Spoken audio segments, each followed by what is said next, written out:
What's going on, traders? Welcome to the video. My name is Nate, and we're going to do a quick market recap for Tuesday, August 5th. We're going to look at the S&P 500, Coinbase, and Nvidia. All right, let's get into it, starting off with the S&P 500.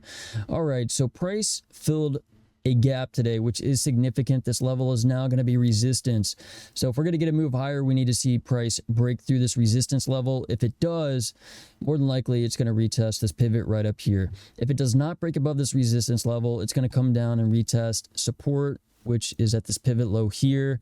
So basically we need to get a break above resistance, or if we're going to get a breakdown, it needs to break below this pivot.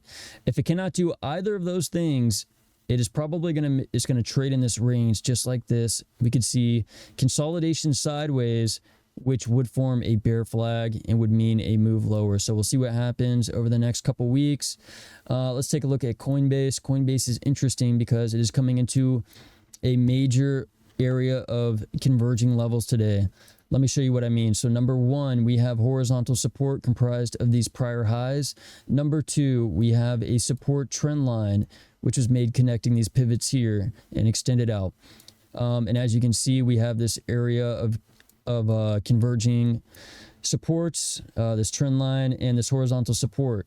Price is currently traded below that. It is not a confirmed breakdown yet though, so we'll see what happens tomorrow. If it can stay above this level, basically if it recaptures this level tomorrow, it can the uptrend is still technically intact, and we could see a move into the gap fill where it fills this gap.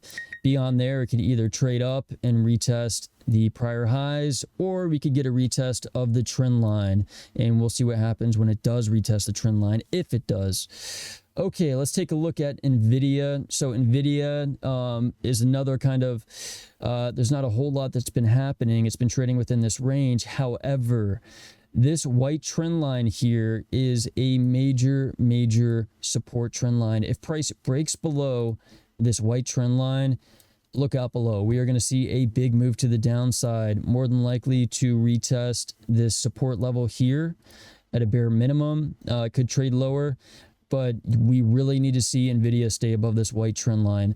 It has kind of stalled out over the past few days. As you can see, we have some resistance forming right up here, and we have this massive bearish candle. So it's honestly not looking